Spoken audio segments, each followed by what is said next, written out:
Now let's take a much closer look at exactly how the leaders of various Asian countries, the Caucasus region, and more generally, leaders from other regions and parts of the world have punished Putin in the year 2025 and how they will continue to punish him in the year 2026. They just ditched him. And let's start specifically with Erdoğan and Turkey.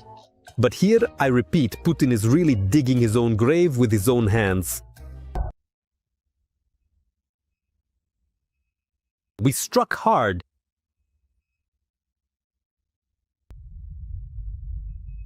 We struck hard. We struck hard. This large cargo ship sailing under the Turkish flag was traveling from a Ukrainian port to Turkey. We struck hard. And it was this very same ship that was attacked by a Russian kamikaze drone. We struck hard. And before that, Russian drones started falling in Turkey.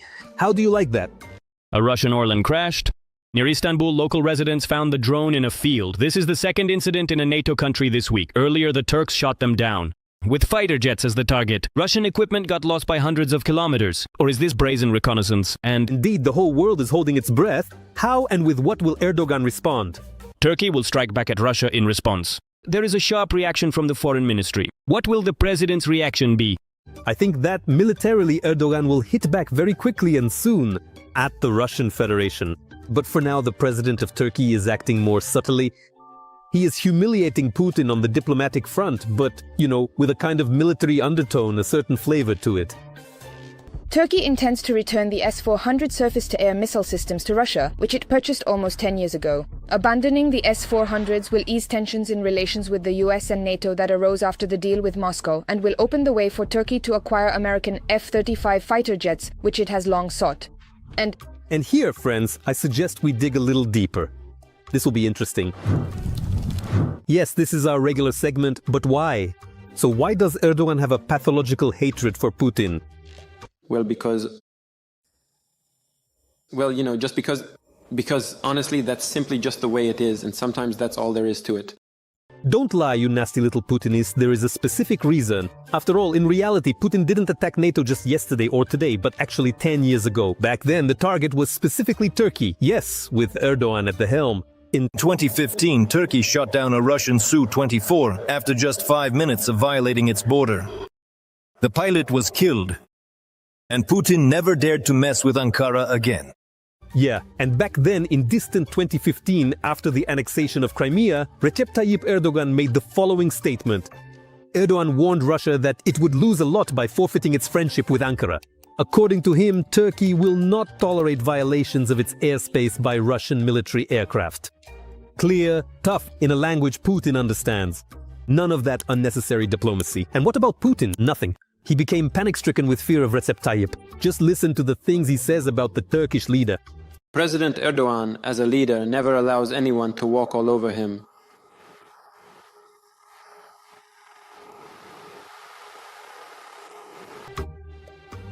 And honestly, I'm actually afraid to say anything about Erdogan right now because it would hurt.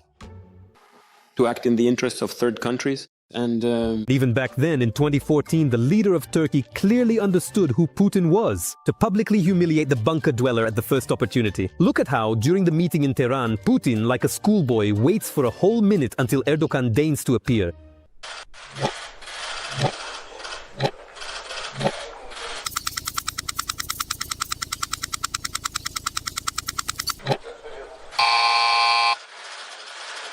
And it was right after this that the leader of Turkey told the whole world, Crimea is Ukraine. Turkey does not recognize the annexation of Crimea. This step is illegitimate and unlawful. We have said this since the very first day the territory was seized. And what do you think? Is that all? No, that was just a knockdown for Putin from Erdogan. And here's the knockout. The armed forces of Ukraine are destroying Russian landing troops with Turkish weapons. Take that. Sign for it. Meanwhile, the Ukrainian armed forces delivered a precise strike on Russian fleet targets with Turkish weapons. A Bayraktar strike drone hit an enemy boat in the Kherson direction. The corresponding video surfaced on social media. The footage shows the drone delivering a precise strike on the boat in the river area, destroying it. Yes, the Ukrainian armed forces are doing an excellent job. Do you want to own a real Russian-captured strike drone, QB? Then I have some very good news for you. The 429th Separate Regiment's Achilles Unmanned Systems Unit urgently needs to purchase a butts for delivering ammunition due to critical necessity. That's why a contest is being launched for a truly unique item captured by this unit, and it's almost undamaged. That very same Russian strike drone Cub. The QR code is right now on your screens. The terms for participation are in the description below this episode. And of course, glory to the armed forces of Ukraine.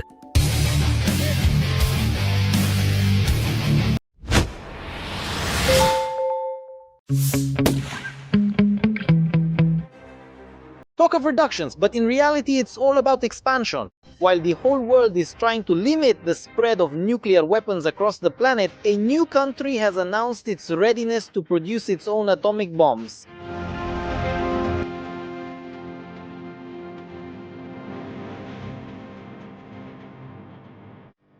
Despite all international commitments, Ankara has stated that it is ready to join the arms race, especially the nuclear one. Both the rhetoric of the official authorities and the progress of engineers have already reached this point. All hypersonic weapons are designed with the capability to carry nuclear warheads. Everyone wants to strike at the very heart of the enemy. When might Turkey transition from peaceful nuclear energy to military applications? Against whom does it plan to deploy its missiles? What can Erdogan's engineers already boast about in the field of rocketry? What are they working on right now, and how are Putin and Trump involved? We will tell you all about this in the new episode of Arsenal. Rumors that Turkey intends to become a nuclear state have been circulating for a long time. However, in recent months, this seems to have become an actual plan of the government. For example, Turkey's Foreign Minister Hakan Fidan stated that Ankara does not wish to disrupt the fragile balance of power in the region, which could trigger a nuclear arms race. But Turkey may be forced to join this race.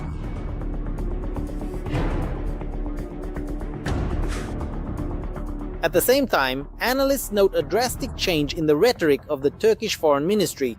Just a year ago, speaking at the Atomic Energy Council, the head of the ministry said that Turkey would not have nuclear weapons, as this would pose a threat to the entire region. It is not allowed to use a nuclear power plant as a tactical weapon.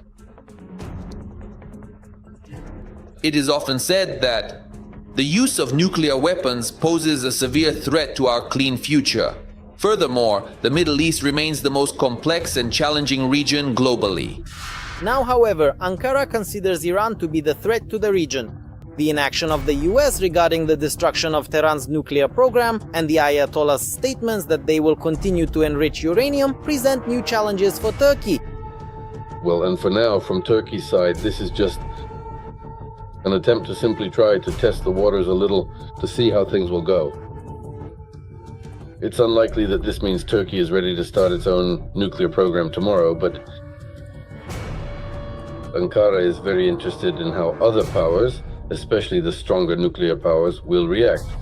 Primarily, how they will respond to the theoretical possibility of Turkey acquiring nuclear weapons in the foreseeable future.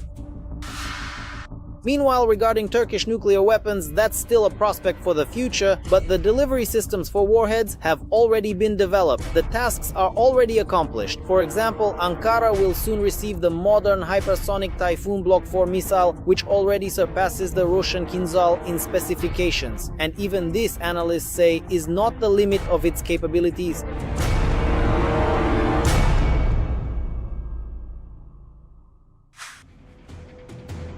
Turkey showcased its new hypersonic missile at the end of last year at the International Defense Industry Fair, IDF, held in Istanbul, where the Turkish defense company Roketsan presented the Typhoon Block 4. According to their reports, this model is an enhanced and improved version of the previous one, featuring an increased strike range and significantly higher speed.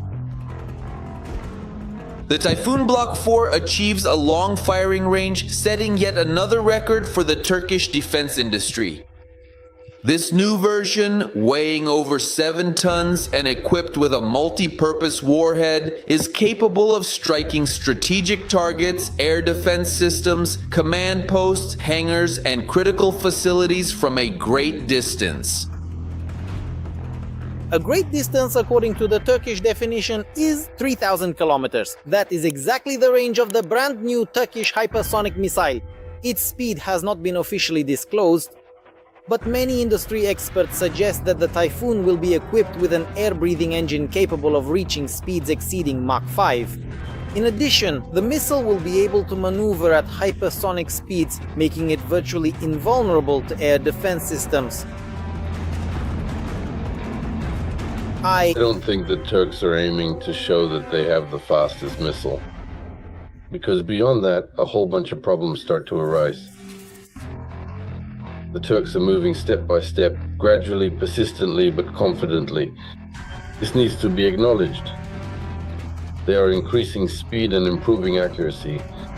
They are not making revolutionary leaps. They are actively developing this missile in a highly revolutionary manner.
Noting that equipping the Typhoons with nuclear warheads in Turkey only became possible after the Russians built a nuclear power plant there. Originally intended for peaceful purposes, nuclear energy nevertheless gave the country access to nuclear technologies, and experts are certain that Erdoğan will definitely take advantage of this.